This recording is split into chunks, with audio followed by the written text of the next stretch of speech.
Welcome to the Catholic Demonology and Spiritual Warfare podcast, hosted by Patrick R. Bell. Hello everyone, welcome to the Catholic Demonology and Spiritual Warfare podcast. Sorry, haven't done a video in a little while, but I'm going to start doing a whole lot more coming soon. So I would like to start with a prayer, as I want to start all my videos and podcasts with prayer. So I normally pray in Latin, so we're going to do a Hail Mary and the St. Michael prayer in Latin. So, in nomine Patris et Filii et Spiritus Sancti. Amen. Ave Maria, gratia plena Dominus tecum, benedicta tu in mulieribus, et benedictus fructus ventris tui, Iesus. Sancta Maria, Mater Dei, ora pro nobis peccatoribus, nunc et in hora mortis nostrae. Amen. Sancte Michael Arcangele, defende nos in prelio, contra nequitiam et insidias diaboli est opericidium. Imperit illi Deus supplices deprecamur, tuque princeps militiae celestis, Satanam aliosque spiritus malignos, cui ad perditionem animarum parvagantur in mundo, divina virtute in infernum detrude. Amen. In nomine Patris, Filii, et Spiritus Sancti. Amen. So, the subject of today's video is the fact that I wrote a book, and my book is going to be coming out next month on May 22nd. So just to kind of give you a little background real quick on my life. I was born in West Bend, Wisconsin, born and raised in West Bend, Wisconsin. I had two great parents. I was raised in the Catholic faith. My mother, especially made sure that I was brought up in the Catholic faith. So I was baptized Catholic, had my first Holy Communion as a Catholic. I did not get confirmed in high school, but I was confirmed much later on, after I had kind of a conversion and reversion to the faith. So I also have three younger brothers, so I'm the oldest of four boys. And I have three wonderful brothers. They're all very good men. So the one thing about my childhood that I recall the most is the fact that I was always just deeply interested, deeply fascinated by all things mysterious. So, even from probably, I would say, first grade, second grade, I would be reading books about ghosts, haunted houses, Bigfoot, UFOs, the Bermuda Triangle, the Loch Ness Monster, ancient Egyptian curses and mummies, and miraculous phenomenon, and of course the devil as well.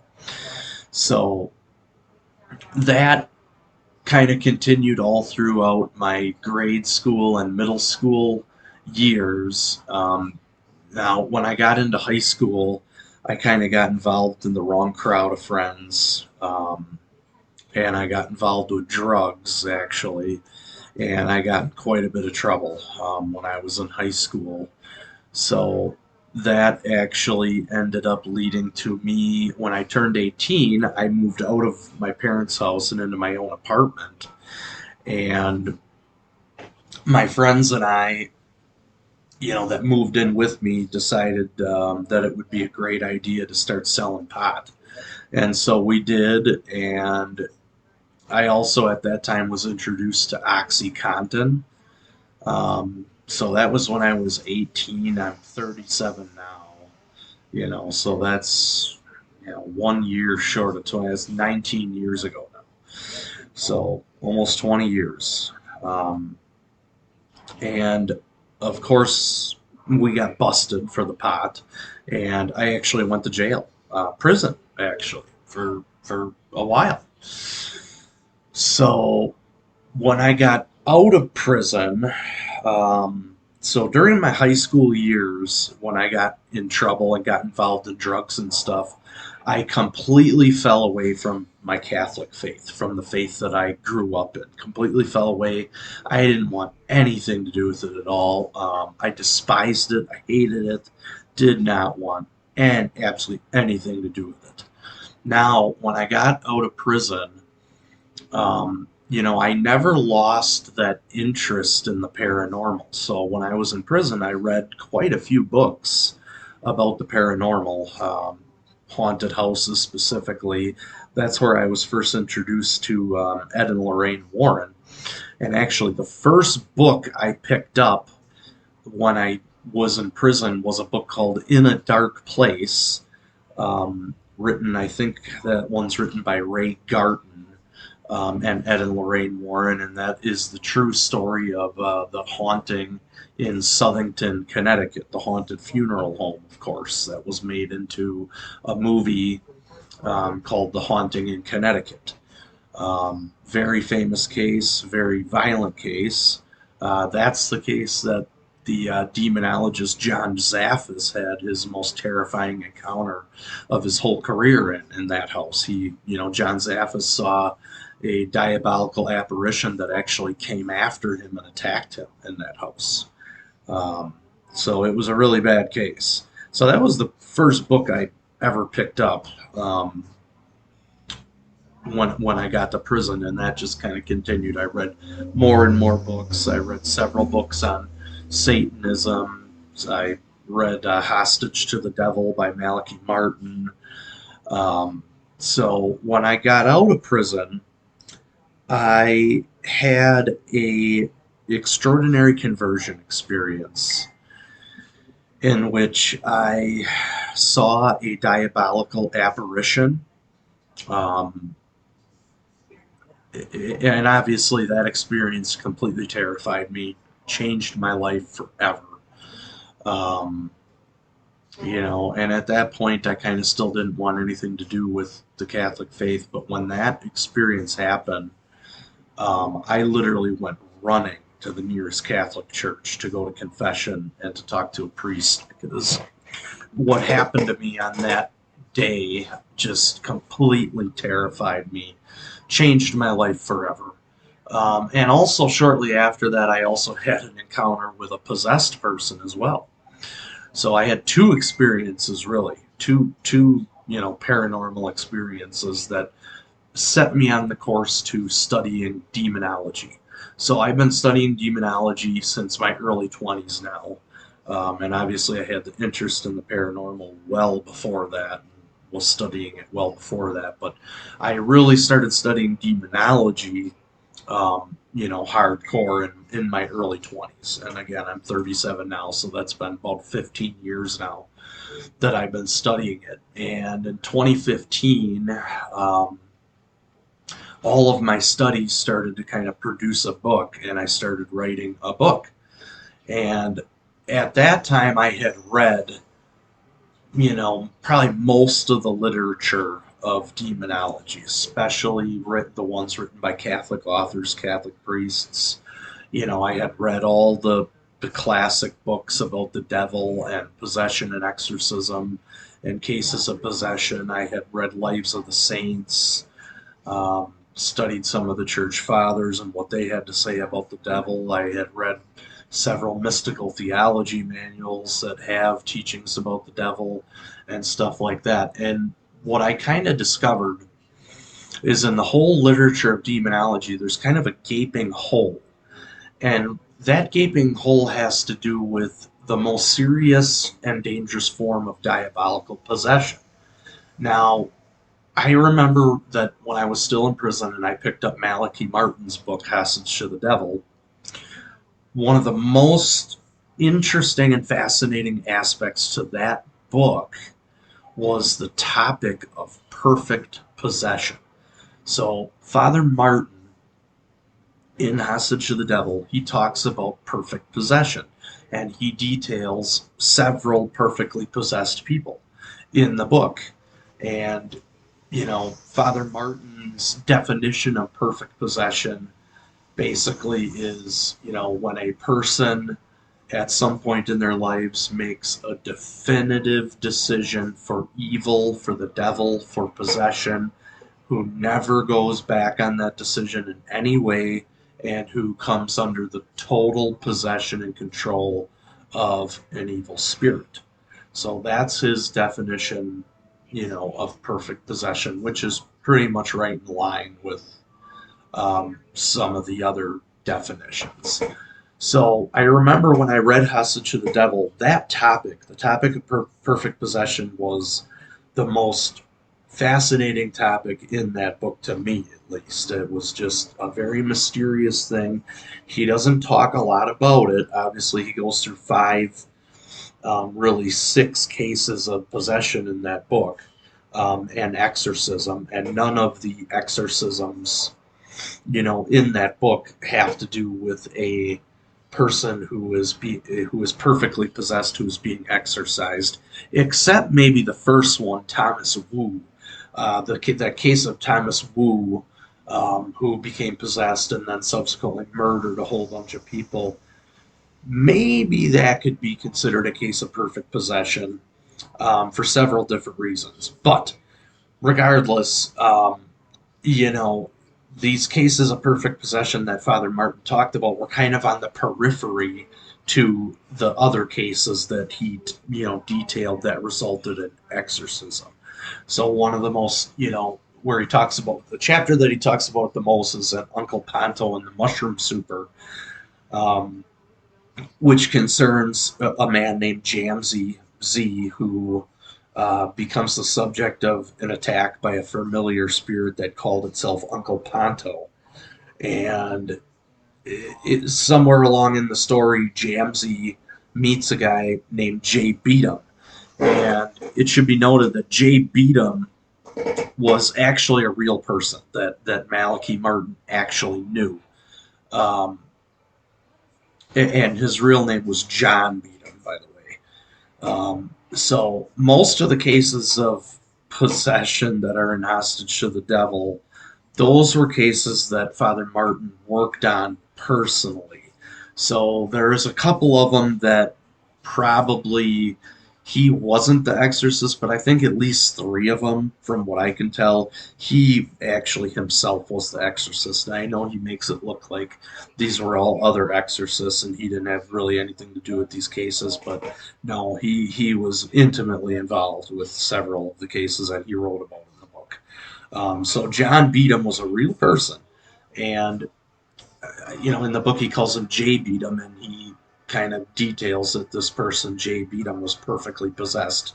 Jay Beatum was the manager of a radio station, and he kind of goes over how some of Jamsey's problems relate to this Jay Beatum and stuff like that. So when I read that book, that topic was just I kind of filed it away in the back of my mind and said, okay, this is a very interesting thing that I want to know more about.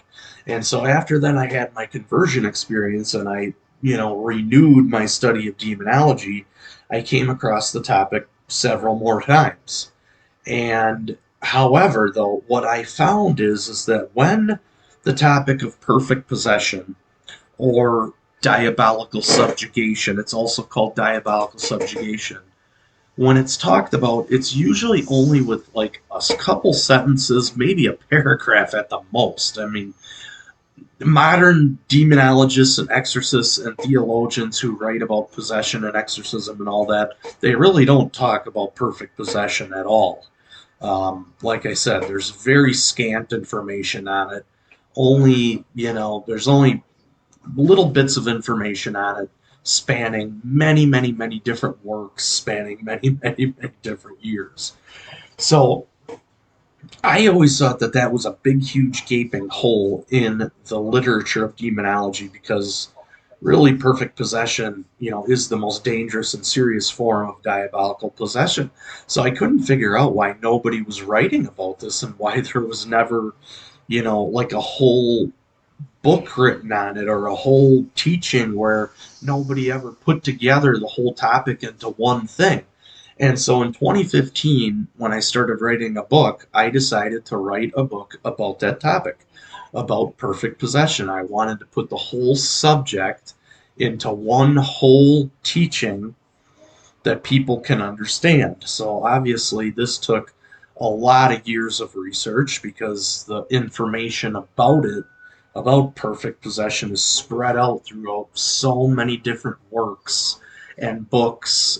Some going back well over 100 years, many of which aren't even in English. So I had to do a lot of research to put this whole entire topic together into one book. And I also wanted to take all of the teachings from other exorcists and demonologists, what they wrote about it. And again, it's usually a sentence, couple sentences, maybe a paragraph. And I wanted to put all those quotes together also into one book. So somebody reading it can discover what certain exorcists and demonologists and theologians have said about perfect possession. So I started writing it in 2015 and I finished it somewhere around 2019. I think the manuscript was finally finished. Um, and I ended up one night in 2020, I was listening to Coast AM. So by the way, I'm a big fan of Coast to Coast. And when I was in prison, I listened to Coast almost every night. And so I was listening to Coast one night, and a guy named Chris Milligan was on Coast to Coast. He was talking about conspiracies and secret societies and stuff like that, which part of my book, has a section on that about secret societies, especially, and cults and stuff like that, especially high end cults. Um, and so it also, on Coast to Coast, so he was talking about this, and he also, had mentioned that he ran a publishing house called Shrine Day Publishing. And when I heard Shrine Day Publishing, it kind of a little, flag went up because I remember one of the books that I had read for research on my book was a book called The Franklin Scandal, written by Nick Bryant. And I remember that book was published by Shrine Day. So I kind of thought to myself, boy, it might be a great fit. That might be a great fit publisher for my book. So I said, hey, what the heck? I'll send it to him. I'll send him the manuscript. And I did. And he came back and he said, yes, I'd love to publish, which is extraordinary considering I'm a first time author. I've never written a book before. Well, nobody really knows who I am. Um, when I started studying demonology, I kind of kept under the radar. I never really got involved, in any paranormal groups or ghost hunting or anything like that, for my own reasons. And I never really also got involved with the church or on a deliverance team or anything like that. When I did first started studying demonology, I did contact an exorcist close to my hometown, and he kind of, these exorcists, they're really busy, and I had contacted someone on his team and I said, hey, I maybe want to get involved. And they kind of got back to me and said, well, Father, wants you to go talk to this other priest first. And so I did. And I went to talk to this other priest. And this other priest said, okay. And I told him my whole story. And he said, well, you might be called to something like that. But what I think is, you just had a conversion, you're brand new. He said, I think it would be wise if you spend a whole year, if you can spend a whole year first without committing any serious sin, then after that, then maybe you can look at getting involved. And so I said, okay. And so I did. And so I just started studying and, was quiet about it and just kind of stayed under the radar.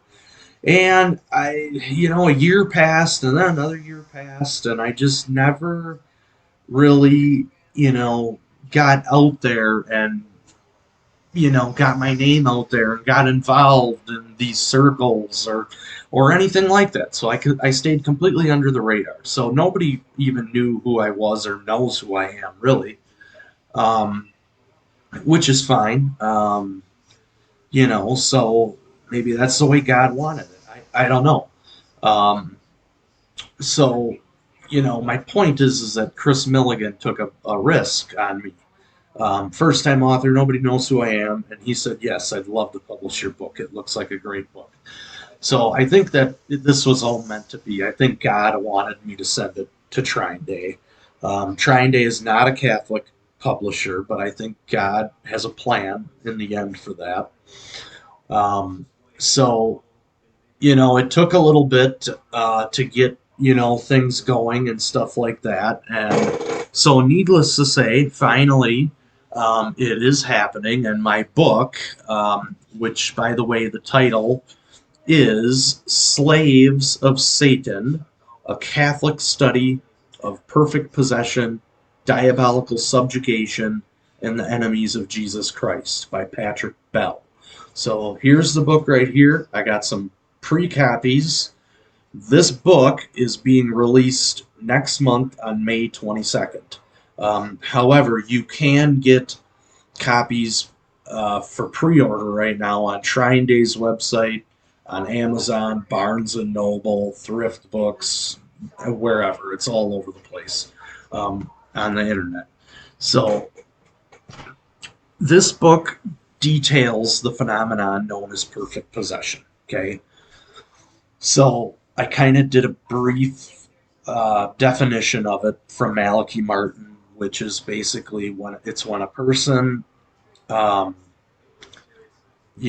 at some point invites evil upon themselves, and that can happen in several different ways. They become possessed, and they never resist the possession in any way, and they end up becoming perfectly possessed. And so I'll just kind of give a quick breakdown about perfect possession for the purposes of anyone who wants to read my book, and for the purposes of this video, so you know what I'm talking about. So to understand perfect possession, kind of we have to first talk about the more traditional forms of possession, or what I call partial possession in my book.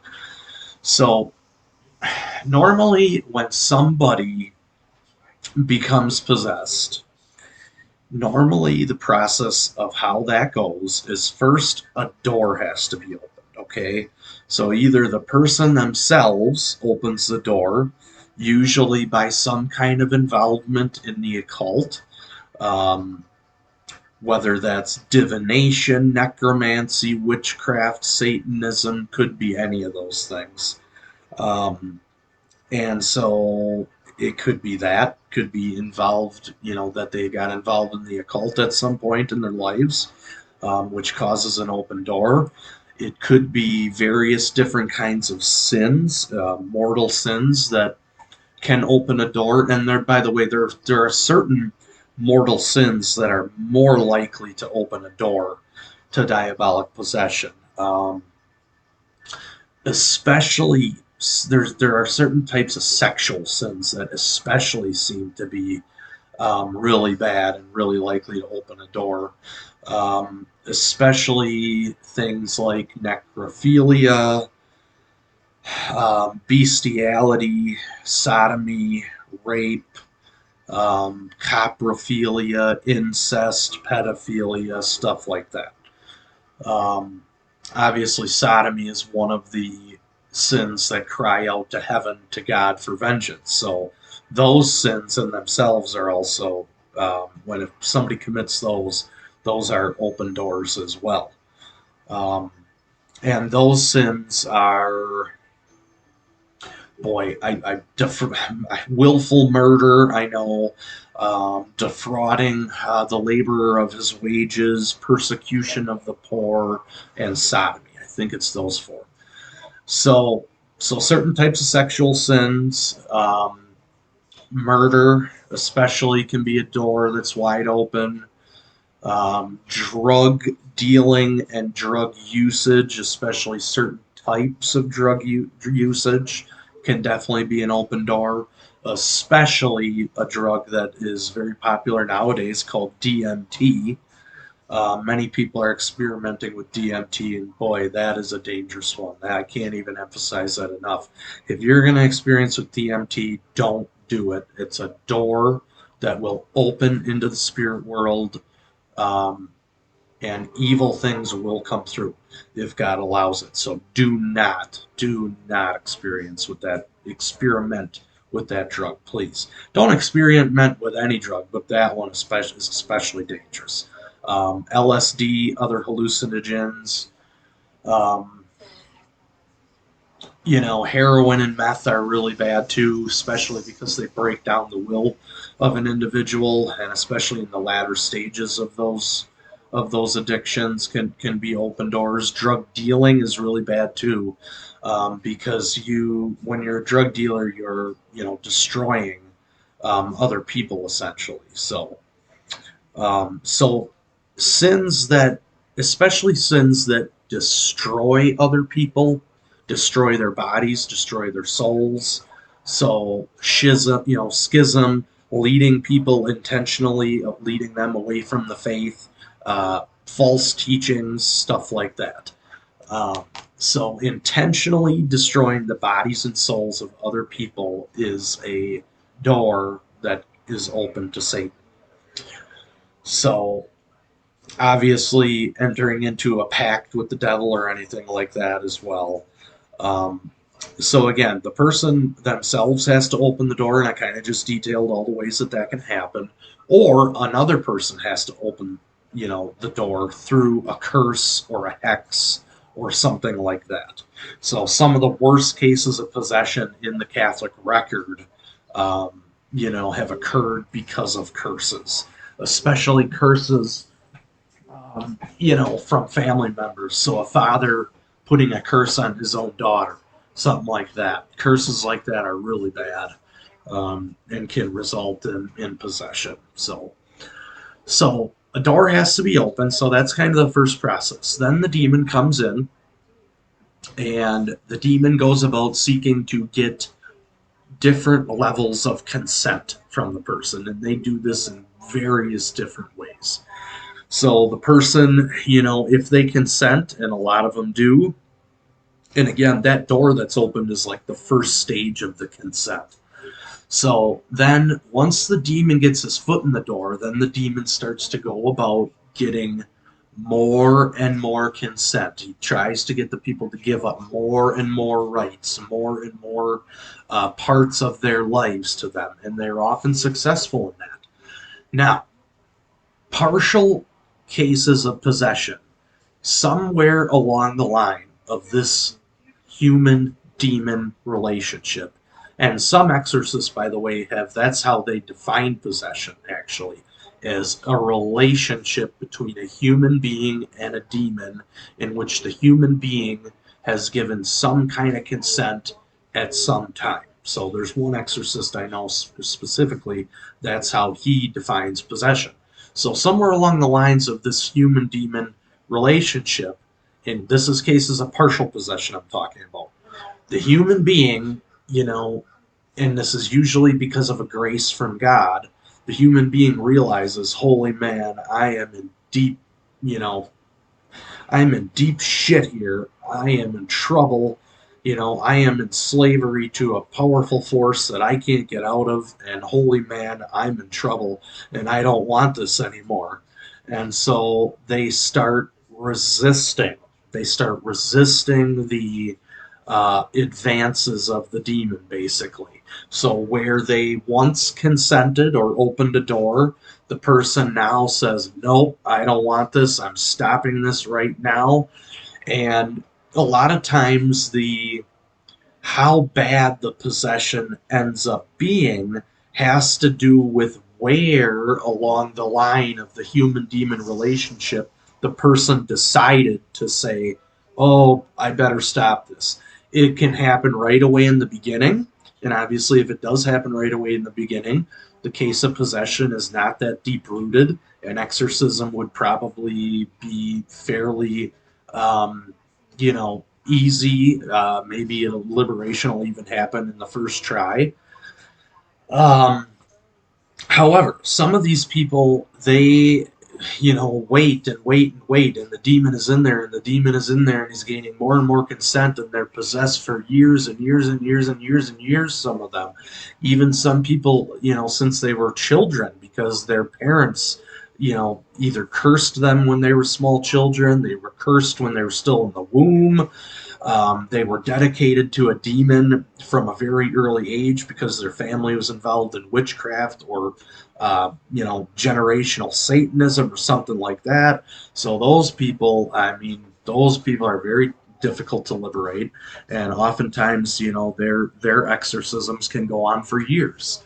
So that so the point of me saying that is when the person starts resisting the demon, that's when all the weird and bizarre phenomena start occurring, right? That's when people start to notice that something's wrong. Because really what that is it's a cry for help from the person.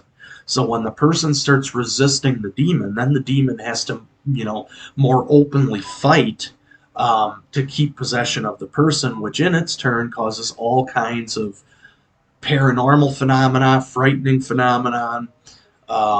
That's usually when people notice, wow, something's wrong with this guy. What's going on? Because if a person is completely consensual to the possession, there is no bizarre phenomena at all. It'll take a different form, really. But there's none of the bizarre phenomena that you normally associate with a case of possession.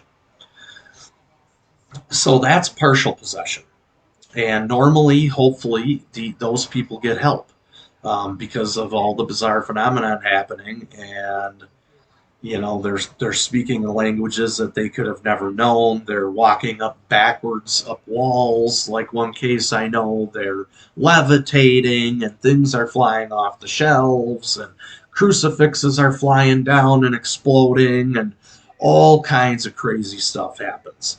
And so hopefully by the grace of God at that point the church gets involved and starts the process of liberation. Now, a perfect possession is something totally different. So, a perfect possession really, during the human demonic relationship, the person never resists at all. They're completely consensual to it all the way to the end. And there's really three ways that a perfect possession can start. It can start implicitly, explicitly, or the person positively, or the person responds positively to a diabolic invitation. So the first one, implicit, basically what that means is the person um, lives a life of completely unabashed mortal sin. So they start sinning from an early age, and it just gets worse and worse and worse. And oftentimes they're committing horrific, horrific sins. They never repent, ever. They don't want to repent because they like committing these sins. And not only that, but they commit those sins not from weakness or even indifference or from anything like that. They commit those sins from pure malice and hatred of God. And so once somebody spends their whole entire life sinning like that, and they despise God and want nothing to do with Him at all, um, that is a wide open door to Satan or another demon who will enter that person and possess them. And so, because the person is totally consensual to evil, there's no phenomenon at all. None of the bizarre phenomenon, like I was talking about earlier. So that's the implicit way, and it's implicit because the person didn't explicitly invite possession, but through their actions, through their horrible, sinning their whole life and never repenting, and furthermore committing those sins out of pure malice and hatred of God, that is why it's implicit. So that can lead to perfect possession, absolutely.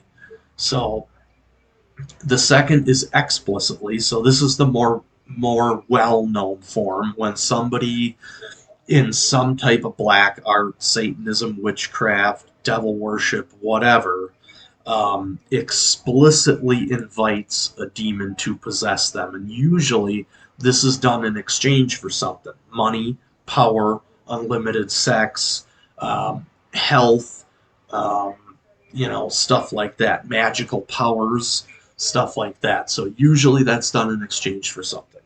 So that's the explicit form. Usually that's done through some kind of blood pact with the devil, some kind of consecration to Satan, stuff like that. So that's the explicit form. People can become perfectly possessed when they engage in those types of activities. Then there is the third form, which is the person responds positively. So in these cases, the person themselves doesn't initiate anything. In these cases, it's the demons who have excellent foresight. They can't tell the future. However, they do have excellent foresight, and because of their powers of, um, you know, because of their intellectual powers, they can take a whole bunch of different scenarios and put all those together and kind of determine what's going to happen. So what they do then is they see people who might be important to them and their kingdom, and who can further the goals of the kingdom of evil. And so they make an invitation to these people and say, "Hey, um, you'll get money and power and prestige, but you have to follow us and do what we say." So, and there's several cases like that from the literature. So that's the third way it can happen. Either way, in all three cases, the person is completely consensual to it. Again, they never resist the demon at all. So the human will and the demonic will, those two wills, are completely consensual with one another, and they join together and form basically a mystic marriage of the human um, soul and mind with Satan. Basically, that's how one author describes it. Describes perfect possession as a mystic marriage of the human mind with Satan.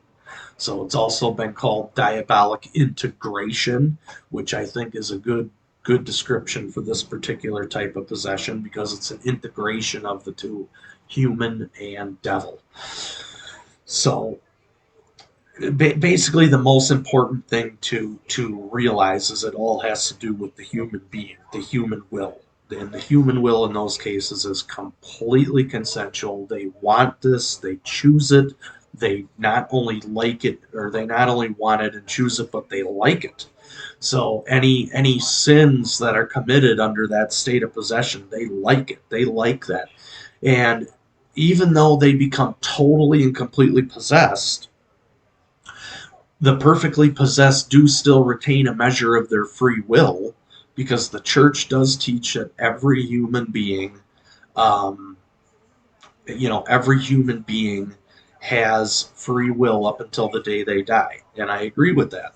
And even in a perfectly possessed person, these people do still retain a measure of their free will, but they use that remaining free will that they have to continually consent to the devil being in them, and continually consent to the perfect possession. So their wills are greatly weakened, and that is also a Catholic teaching that sin weakens the human will, and especially mortal sin, and most especially mortal sin that's committed on top of one another, on top of one another, on top of one another, and is never repented of. When somebody lives their whole lives like that, their willpower gets greatly, greatly, greatly weakened and damaged and pummeled, and their souls become blackened and warped. And so, even though they retain a measure of their free will, it is greatly weakened, but they still use that, what they have left, to continually consent to the devil not only possessing them, but they continually consent to the actions that they undertake while in a state of perfect possession, which is almost always to further the cause of evil on this planet. That is one of the main ways of how evil gets introduced into our world, actually, is through cases of perfect possession.